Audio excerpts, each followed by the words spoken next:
2021년 12월 22일 수요일 하나님의 말씀과 출발하시죠. 아니면 하나님의 말씀과 하루를 정돈하시든지 말이죠. 말씀은 우리를 떠나지 않습니다. 아니, 우리가 떠나지 않도록 붙잡고 있어야 할 하나님이십니다. 오늘도 하나님의 말씀 히브리서 1장부터 시작하겠습니다. 하나님께서 옛날에는 예언자들을 통하여 여러 번에 걸쳐 여러 가지 방법으로 우리 조상들에게 말씀하셨으나 이 마지막 날에는 아들을 통하여 우리에게 말씀하셨습니다. 하나님께서는 이 아들을 만물의 상속자로 세우셨습니다. 그를 통하여 온 세상을 지으신 것입니다. 그는 하나님의 영광의 광채시요 하나님의 본체대로의 모습이십니다. 그는 자기의 능력 있는 말씀으로 만물을 보존하시는 분이십니다. 그는 죄를 깨끗하게 하시고서 높은 곳에 계신 존엄하신 분의 오른쪽에 앉으셨습니다. 그는 천사들보다 훨씬 더 높게 되셨으니 천사들보다 더 빼어난 이름을 물려받으신 것입니다. 하나님께서 천사들 가운데서 누구에게 너는 내 아들이다, 내가 오늘 너를 낳았다 하고 말씀하신 적이 있습니까? 또 나는 그의 아버지가 되고 그는 내 아들이 될 것이다 하고 말씀하신 적이 있습니까? 그러나 자기의 맏아들을 세상에 보내실 때에는 하나님의 천사들은 모두 그에게 경배하여라 하고 말씀하셨습니다.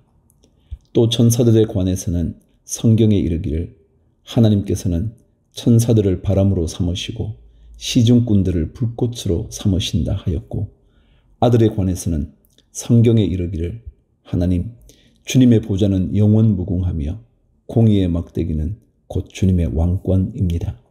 주님께서는 정의를 사랑하시고 불법을 미워하셨습니다. 그러므로 하나님 곧 주님의 하나님께서는 주님께 즐거움의 기름을 부으셔서 주님을 주님의 동료들 위에 높이 올리셨습니다 하였습니다. 또 이렇게 말하였습니다. 주님께서는 태초에 땅의 기초를 놓으셨습니다. 하늘은 주님의 손으로 지으신 것입니다. 그것들은 없어질지라도 주님께서는 영원히 존재하십니다. 그것들은 다 옷처럼 낡을 것이요 주님께서는 그것들을 두루마기처럼 말아 치우실 것이며 그것들이 다 옷처럼 변하고 말 것입니다. 그러나 주님께서는 언제나 같으시고 주님의 세월은 끝남이 없을 것입니다. 그런데 하나님께서 천사 가운데서 누구에게 내가 내 원수들을 내 발 아래에 굴복시킬 때까지 너는 내 오른쪽에 앉아 있으라 하고 말씀하신 적이 있습니까? 천사들은 모두 구원의 상속자가 될 사람들을 섬기도록 보내심을 받은 영들이 아닙니까? 히브리서 2장. 그러므로 우리는 들은 바를 더욱 굳게 간직하여 잘못된 길로 빠져드는 일이 없어야 마땅하겠습니다. 천사들을 통하여 하신 말씀이 효력을 내어 모든 범행과 불순종하는 행위가 공정한 갚음을 받았거든 하물며 우리가 이렇게도 귀중한 구원을 소홀히 하고서야 어떻게 그 갚음을 피할 수 있겠습니까? 이 구원은 주님께서 처음에 말씀하신 것이요 그것을 들은 사람들이 우리에게 확증하여 준 것입니다. 그리고 하나님께서도 표징과 기이한 일과 여러 가지 기적을 보이시고 또 자기의 뜻을 따라 성령의 선물을 나누어 주심으로써 그들과 함께 정언하여 주셨습니다. 하나님께서는 지금 우리가 말하는 장차 올 세상을 천사들의 지배 아래에 두신 것이 아닙니다. 어떤 이가 성경 어딘가에서 이렇게 선언하였습니다. 사람이 무엇이기에 주님께서 그를 기억하여 주시며 인자가 무엇이기에 주님께서 그를 돌보아 주십니까?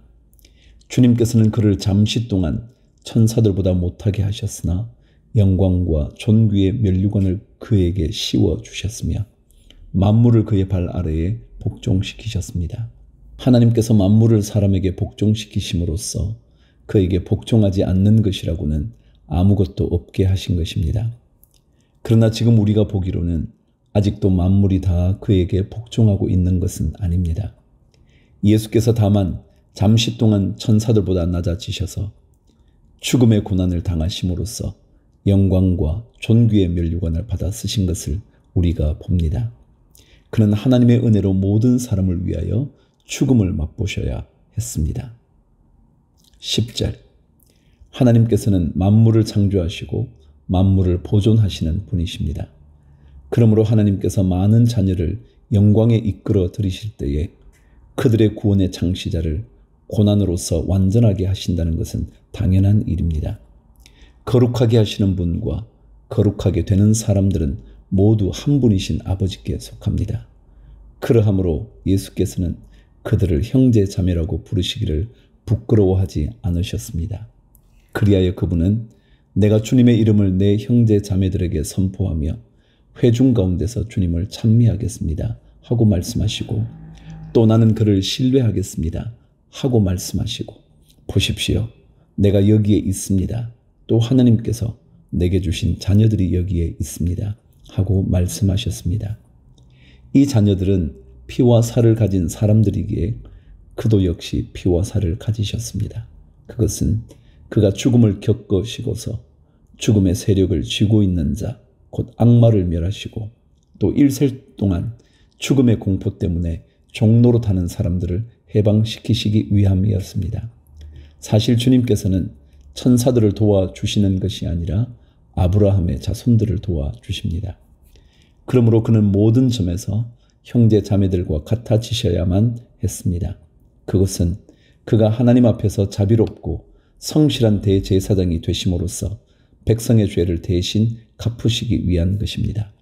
그는 몸소 시험을 받아서 고난을 당하셨으므로 시험을 받는 사람들을 도우실 수 있습니다. 히브리서 3장. 그러므로 하늘의 부르심을 함께 받은 거룩한 형제 자매 여러분, 우리가 고백하는 신앙의 사도요 대제사장이신 예수를 깊이 생각하십시오. 이 예수는 모세가 하나님의 온 집안에 성실했던 것과 같이 자기를 세우신 분께 성실하셨습니다. 집을 지은 사람이 집보다 더 존귀한 것과 같이 예수는 모세보다 더 큰 영광을 누리기에 합당한 분이십니다. 어떠한 집이든지 어떤 사람이 짓습니다. 그러나 모든 것을 지으신 분은 하나님이십니다. 모세는 하나님께서 장차 말씀하시려는 것을 증언하기 위한 일꾼으로서 하나님의 온 집안 사람에게 성실하였습니다. 그러나 그리스도는 아들로서 하나님의 집안 사람을 성실하게 돌보셨습니다. 우리가 그 소망에 대하여 확신과 자부심을 지니고 있으면 우리는 하나님의 집안 사람입니다. 그러므로 성령이 이와 같이 말씀하셨습니다. 오늘 너희가 그의 음성을 듣거든 너희 조상들이 광야에서 시험받던 날에 반역한 것과 같이 너희 마음을 완고하게 하지 말아라. 거기에서 그들은 나를 시험하여 보았고 40년 동안이나 내가 하는 일들을 보았다. 그러므로 나는 그 세대에게 분노해서 말하였다. 그들은 언제나 마음이 미혹되어서 내 길을 알지 못하였다. 내가 진노하여 맹세한 대로 그들은 결코 내 안식에 들어오지 못할 것이다. 12절. 형제자매 여러분, 여러분 가운데에 믿지 않는 악한 마음을 품고서 살아계신 하나님을 떠나는 사람이 아무도 없도록 여러분은 조심하십시오. 오늘이라고 하는 그날 서로 권면하여 아무도 죄의 유혹에 빠져 완고하게 되지 않도록 하십시오. 우리가 처음 믿을 때에 가졌던 확신을 끝까지 가지고 있으면 우리는 그리스도께서 주시는 구원을 함께 누리는 사람이 될 것입니다. 오늘 너희가 그의 음성을 듣거든 반역하던 때와 같이 너희의 마음을 완고하게 하지 말아라 하는 말씀이 있는데, 듣고서도 하나님께 반역한 사람들이 누구였습니까? 모세의 인도로 이집트에서 나온 사람들 모두가 아니었습니까? 하나님께서 40년 동안 누구에게 진노하셨습니까? 죄를 짓고 시체가 되어서 광야에 쓰러진 그 사람들이 아닙니까? 하나님께서는 누구에게 하나님의 안식에 들어가지 못하리라고 맹세하셨습니까? 순종하지 않은 사람들에게 하신 것이 아닙니까? 결국 그들이 들어갈 수 없었던 것은 믿지 않았기 때문임을 우리는 압니다. 히브리서 4장. 그러므로 하나님께서 주시는 안식에 들어가리라는 약속이 아직 남아있는 동안에 여러분 가운데서 거기에 미치지 못하는 사람이 아무도 없도록 두려운 마음으로 조심하십시오. 그들이나 우리나 기쁜 소식을 들은 것은 마찬가지입니다. 그런데 들은 그 말씀이 그들에게는 아무런 유익이 되지 못하였습니다. 그들은 그 말씀을 듣고서도 그것을 믿음과 결합시키지 않았기 때문입니다. 그러나 그 말씀을 믿은 우리는 안식에 들어갈 것입니다. 그것은 내가 진노하여 맹세한 것과 같이 그들은 결코 내 안식에 들어오지 못할 것이다 하고 말씀하신 그대로입니다. 사실상 하나님께서 세상을 창조하시고 모든 일을 끝마치셨으므로 그때부터 안식이 있어 온 것입니다. 일곱째 날에 관해서는 어딘가에서 하나님께서 일곱째 되는 날에는 그 모든 일을 마치고 쉬셨다 하였고, 또 이곳에서는 다시 그들은 결코 내 안식에 들어오지 못할 것이다 하셨습니다. 그러므로 어떤 사람들에게는 안식에 들어갈 기회가 아직 남아 있습니다. 그런데 기쁜 소식을 먼저 들은 사람들이 순종하지 않았으므로 들어갈 수 없었습니다. 그렇지만 하나님께서는 다시 오늘이라는 어떤 날을 정하시고 이미 인용한 말씀대로 오랜 뒤에 다윗을 통하여 오늘 너희가 그의 음성을 듣거든 너희 마음을 완고하게 하지 말아라 하고 말씀하셨습니다. 여호수아가 그들에게 안식을 주었더라면 하나님께서는 그 뒤에 다른 날이 있으리라는 것을 말씀하시지 않았을 것입니다. 그러니 하나님의 백성에게는 안식하는 일이 아직 남아 있습니다. 하나님께서 주실 안식에 들어가는 사람은 하나님이 자기 일을 마치고 쉬신 것과 같이 그 사람도 자기 일을 마치고 쉬는 것입니다. 그러므로 우리는 이 안식에 들어가기를 힘씁시다. 아무도 그와 같은 불순종의 본을 따르다가 떨어져 나가는 일이 없도록 해야 하겠습니다. 12절. 하나님의 말씀은 살아있고 힘이 있어서 어떤 양날 칼보다도 더 날카롭습니다. 그래서 사람 속을 꿰뚫어 혼과 영을 갈라내고 관절과 골수를 갈라놓기까지 하며 마음에 품은 생각과 의도를 밝혀냅니다. 하나님 앞에는 아무 피조물도 숨겨진 것이 없고 모든 것이 그의 눈앞에 벌구숭이로 드러나 있습니다. 우리는 그의 앞에 모든 것을 드러내 놓아야 합니다. 14절. 그러나 우리에게는 하늘에 올라가신 위대한 대제사장이신 하나님의 아들 예수가 계십니다. 그러므로 우리의 신앙 고백을 굳게 지킵시다. 우리의 대제사장은 우리의 연약함을 동정하지 못하시는 분이 아닙니다.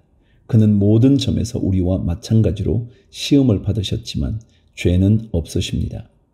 그러므로 우리는 담대하게 은혜의 보좌로 나아갑시다. 그리하여 우리가 자비를 받고 은혜를 입어서 제때에 주시는 도움을 받도록 합시다. 히브리서 5장. 각 대제사장은 사람들 가운데서 뽑혀서 하나님과 관계되는 일에 임명받습니다. 그리하여 그는 사람들을 위하여 예물과 속죄의 희생 제사를 드립니다. 그는 자기도 연약함에 휘말려 있으므로 그릇된 길을 가는 무지한 사람들을 너그러이 대할 수 있습니다. 그는 백성을 위해서 속죄의 제사를 드려야 하는 것과 마찬가지로 그 연약함 때문에 자기 자신을 위해서도 드려야 하는 것입니다. 누구든지 이 영예는 자기 스스로 얻는 것이 아니라 아론과 같이 하나님의 부르심을 받아서 얻는 것입니다. 이와 같이 그리스도께서도 자기 자신을 스스로 높여서 대제사장이 되는 영광을 차지하신 것이 아니라 그에게 너는 내 아들이다. 오늘 내가 너를 낳았다. 하고 말씀하신 분이 그렇게 하신 것입니다. 또 다른 곳에서 너는 멜기세덱의 계통을 따라 임명받은 영원한 제사장이다 하고 말씀하셨습니다. 예수께서 육신으로 세상에 계실 때에 자기를 죽음에서 구원하실 수 있는 분께 큰 부르짖음과 많은 눈물로써 기도와 탄원을 올리셨습니다. 하나님께서는 예수의 경외심을 보시어서 그 간구를 들어주셨습니다. 그는 아드님이시지만 고난을 당하심으로써 순종을 배우셨습니다. 그리고 완전하게 되신 뒤에 자기에게 순종하는 모든 사람에게 영원한 구원의 근원이 되시고 하나님에게서 멜기세덱의 계통을 따라 대제사장으로 임명을 받으셨습니다. 11절. 멜기세덱에 관하여는 할 말이 많이 있지만 여러분의 귀가 둔해진 까닭에 설명하기 어렵습니다. 시간으로 보면 여러분은 이미 교사가 되었어야 할 터인데 다시금 하나님의 말씀의 초보적 원리를 남들에게서 배워야 할 처지에 놓여 있습니다. 여러분은 단단한 음식물이 아니라 젖을 필요로 하는 사람이 되었습니다. 젖을 먹고서 사는 이는 아직 어린아이이므로 올바른 가르침에 익숙하지 못합니다. 그러나 단단한 음식물은 장성한 사람들의 것입니다. 그들은 경험으로 선과 악을 분별하는 세련된 지각을 가지고 있는 사람들입니다. 히브리서 6장. 그러므로 우리는 그리스도 교회 초보적 교리를 제쳐놓고서 성숙한 경지로 나아갑시다. 죽은 행실에서 벗어나는 회개와 하나님에 대한 믿음과 세례에 관한 가르침과 안수와 죽은 사람의 부활과 영원한 심판과 관련해서 또다시 기초를 놓는 일이 없어야 하겠습니다. 하나님께서 허락하시면 우리는 그렇게 할 수 있을 것입니다.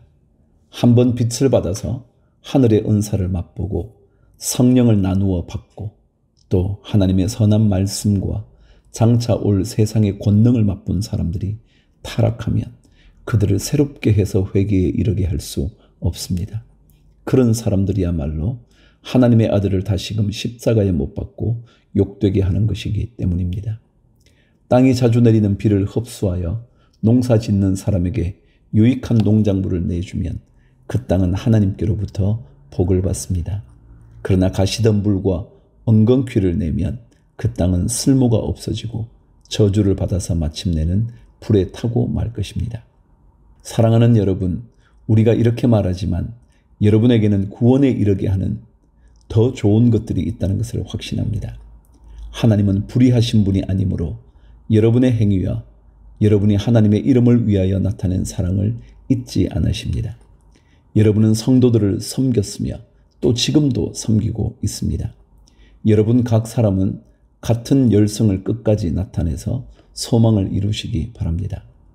여러분 게으른 사람이 되지 말고 믿음과 인내로 약속을 상속받는 사람들을 본받는 사람이 되어야 합니다. 13절.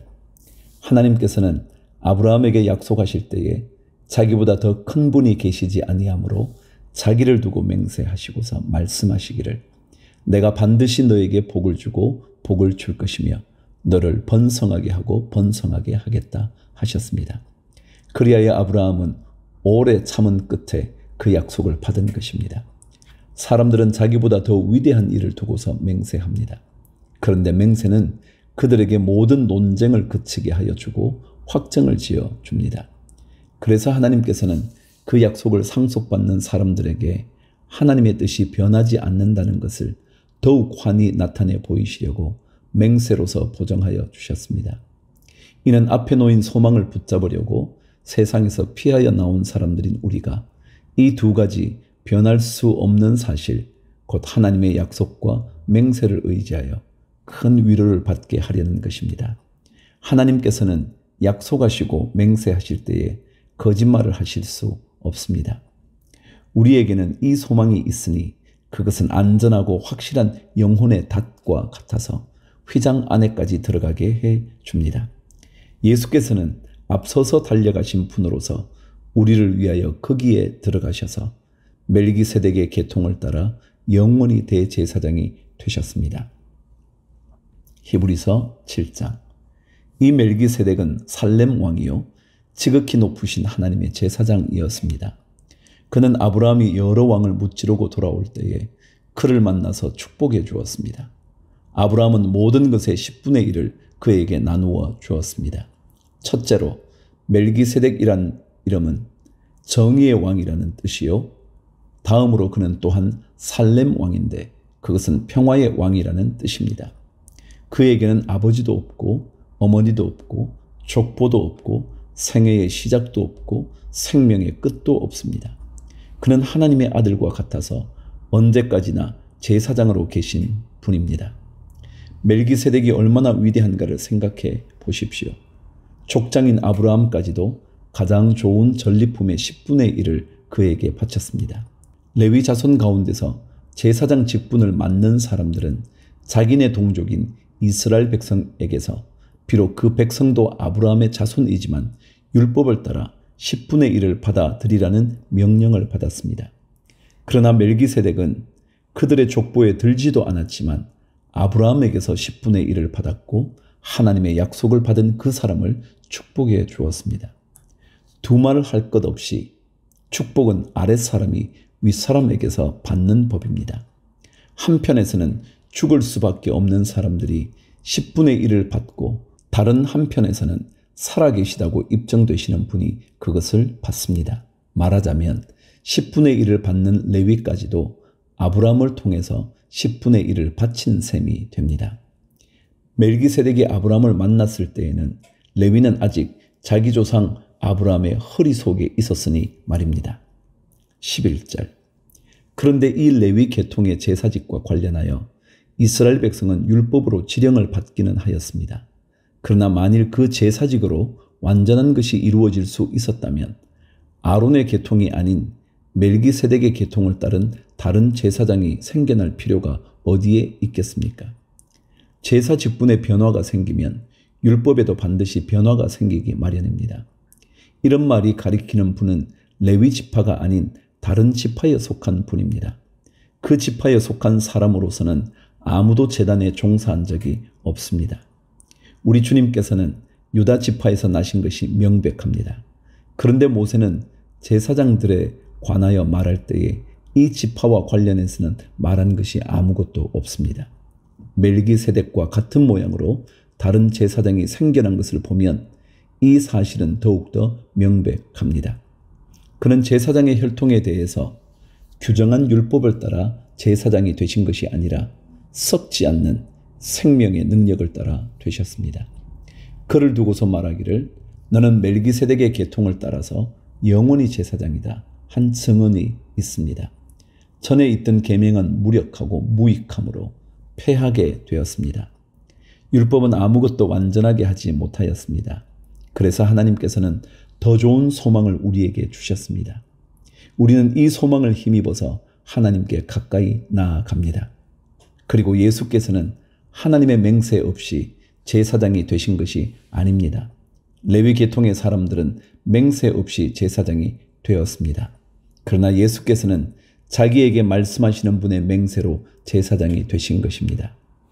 주님께서 맹세하셨으니 주님은 마음을 바꾸지 않으실 것이다. 너는 영원히 제사장이다 하셨습니다. 이렇게 해서 예수께서는 더 좋은 언약을 보정하시는 분이 되셨습니다. 또한 레위 계통의 제사장들은 죽음 때문에 그 직무를 계속할 수 없어서 그 수가 많아졌습니다. 그러나 예수는 영원히 계시는 분이므로 제사장직을 영구히 간직하십니다. 따라서 그는 자기를 통하여 하나님께 나아오는 사람들을 완전하게 구원하실 수 있습니다. 그는 늘 살아계셔서 그들을 위하여 중재의 간구를 하십니다. 26절. 예수는 이러한 제사장으로 우리에게 적격이십니다. 그는 거룩하시고 순진하시고 순결하시고 죄인들과 구별되시고 하늘보다 높이 되신 분입니다. 그는 다른 제사장들처럼 날마다 먼저 자기 죄를 위하여 희생 제물을 드리고 그 다음에 백성을 위하여 희생 제물을 드릴 필요가 없습니다.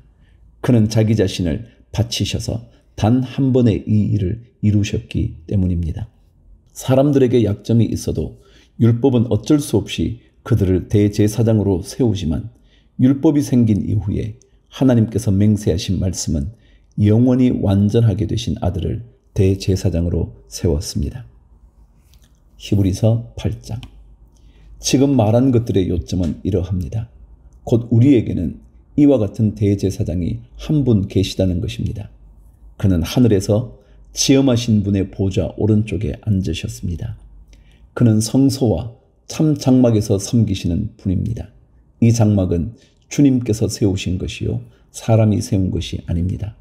모든 대제사장은 예물과 제사를 드리는 일을 맡게 하려고 세우신 사람입니다. 그러므로 이 대제사장도 무엇인가 드릴 것을 가지고 있어야 합니다. 그런데 그가 땅에 계신다고 하면 제사장이 되지는 못하실 것입니다. 땅에서는 율법을 따라 이미 예물을 드리는 사람들이 있기 때문입니다.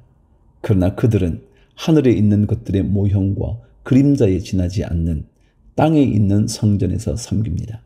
모세가 장막을 세우려고 할 때에 너는 명심하여 내가 산에서 내게 보여준 그 모형을 따라 모든 것을 만들어라 하고 말씀하신 하나님의 지시를 받은 것입니다. 그러나 이제 그리스도께서는 더욱 훌륭한 직무를 맡으셨습니다. 그가 더 좋은 약속을 바탕으로 하여 세운 더 좋은 언약의 중재자이시기 때문입니다. 그 첫 번째 언약에 결함이 없었더라면 두 번째 언약이 생길 여지가 없었을 것입니다. 그런데 하나님께서는 자기 백성을 나무라시면서 이렇게 말씀하셨습니다. 주님께서 말씀하신다. 보아라, 날이 이를 것이다. 그때에 내가 이스라엘 집과 유다 집과 더불어 새 언약을 맺을 것이다. 또 주님께서 말씀하신다. 이 새 언약은 내가 그들의 조상들의 손을 잡고 이집트 땅에서 인도하여 내던 날에 그 조상들과 맺은 언약과 같은 것이 아니다. 그들은 내 언약을 지키지 않았으므로 나도 그들을 돌보지 않았다. 또 주님께서 말씀하신다. 그날 뒤에 내가 이스라엘 집과 맺을 언약은 이것이니 나는 내 율법을 그들의 생각에 넣어주고 그들의 마음에다가 새겨주겠다. 그리하여 나는 그들의 하나님이 되고 그들은 내 백성이 될 것이다. 그리고 그들은 각각 자기 이웃과 자기 동족을 가르치려고 주님을 알라고 말하는 일이 없을 것이니 작은 사람으로부터 큰 사람에 이르기까지 모두 나를 알 것이기 때문이다.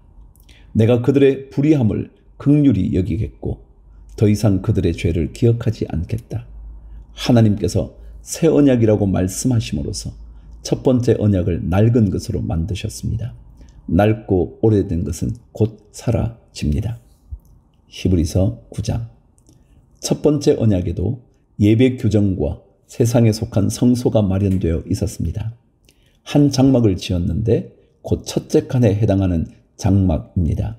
그 안에는 촛대와 상이 있고 빵을 차려 놓았으니 이곳을 성소라고 하였습니다. 그리고 둘째 휘장 뒤에는 지성소라고 하는 장막이 있었습니다. 거기에는 금으로 만든 분향제단과 온통 금으로 입힌 언약궤가 있고 그 안에는 만나를 담은 금 항아리와 싹이 난 아론의 지팡이와 언약을 새긴 두 돌판이 들어 있었습니다. 그리고 그 언약궤 위에는 영광에 빛나는 그룹들이 있어서 속죄판을 그 날개로 내리 덮고 있었습니다. 지금은 이것들을 자세히 말할 때가 아닙니다. 이것들이 이렇게 마련되어 있어서 첫째 칸 장막에는 제사장들이 언제나 들어가서 제사 의식을 집행합니다. 그러나 둘째 칸 장막에는 대제사장만 1년에 한 번만 들어가는데 그때는 반드시 자기 자신을 위하여 또 백성이 모르고 지은 죄를 사하기 위하여 바칠 피를 가지고 들어갑니다. 이것은 첫째 칸 장막이 서 있는 동안에는 아직 지성소로 들어가는 길이 드러나지 않았음을 성령께서 보여주시는 것입니다. 이 장막은 현 시대를 상징합니다. 그 장막 제의를 따라 예물과 제사를 드리지만 그것이 의식 집례자의 양심을 완전하게 해주지는 못합니다. 이런 것은 다만 먹는 것과 마시는 것과 여러 가지 씻는 예식과 관련된 것이고 개역의 때까지 육체를 위하여 부과된 규칙들입니다. 11절. 그러나 그리스도께서는 이미 일어난 좋은 일을 주관하시는 대제사장으로 오셔서 손으로 만들지 않은 장막, 다시 말하면 이 피조물에 속하지 않은 더 크고 더 완전한 장막을 통과하여 단 한 번에 지성소에 들어가셨습니다. 그는 염소나 송아지의 피로서가 아니라 자기의 피로서 우리에게 영원한 구원을 이루셨습니다.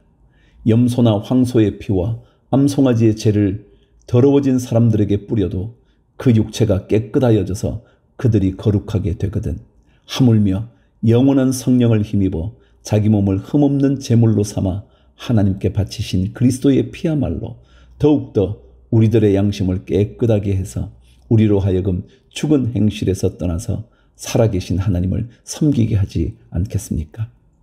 15절. 그러므로 그리스도는 새 언약의 중재자 있으십니다. 그는 첫 번째 언약 아래에서 저지른 범죄에서 사람들을 구속하시기 위하여 죽으심으로써 부르심을 받은 사람들로 하여금 약속된 영원한 유업을 차지하게 하셨습니다. 유언의 효력을 논의하는 경우에는 유언한 사람이 죽었다는 확인이 꼭 필요합니다. 유언이라는 것은 유언한 사람이 죽어야만 효력을 냅니다. 유언한 사람이 살아있는 동안에는 유언은 아무런 효력이 없기 때문입니다. 이러므로 첫 번째 언약도 피 없이 세운 것은 아닙니다. 모세가 율법을 따라 모든 계명을 백성에게 말한 뒤에 물과 붉은 양털과 우슬초와 함께 송아지 피와 염소 피를 취하여 언약책과 온 백성에게 뿌리고서 이것은 하나님께서 여러분에게 명하신 언약의 피입니다 하고 말하였습니다. 또 같은 방식으로 그는 장막과 제사의식에 쓰이는 모든 기구에도 피를 뿌렸습니다. 율법에 따르면 거의 모든 것이 피로 깨끗해집니다. 그리고 피를 흘림이 없이는 죄를 사함이 이루어지지 않습니다. 23절. 그러므로 하늘에 있는 것들의 모형물은 이런 여러 의식으로 깨끗해져야 할 필요가 있지만 하늘에 있는 것들은 이보다 나은 희생제물로 깨끗해져야 합니다. 그리스도께서는 참 성소의 모형에 지나지 않는 손으로 만든 성소에 들어가신 것이 아니라 바로 하늘 성소 그 자체에 들어가셨습니다. 이제 그는 우리를 위하여 하나님 앞에 나타나셨습니다. 대제사장은 해마다 짐승의 피를 가지고 성소에 들어가지만 그리스도께서는 그 몸을 여러 번 바치실 필요가 없습니다. 그리스도께서 그 몸을 여러 번 바치셔야 하였다면 그는 창세 이래로 여러 번 고난을 받아야 하셨을 것입니다. 그러나 이제 그는 자기를 희생 제물로 드려서 죄를 없이 하시기 위하여 시대의 종말에 단 한 번 나타나셨습니다. 사람이 한 번 죽는 것은 정해진 일이요 그 뒤에는 심판이 있습니다. 이와 같이 그리스도께서도 많은 사람의 죄를 짊어지시려고 단 한 번 자기 몸을 제물로 바치셨고 두 번째로는 죄와는 상관없이 자기를 기다리고 있는 사람들에게 나타나셔서 구원하실 것입니다.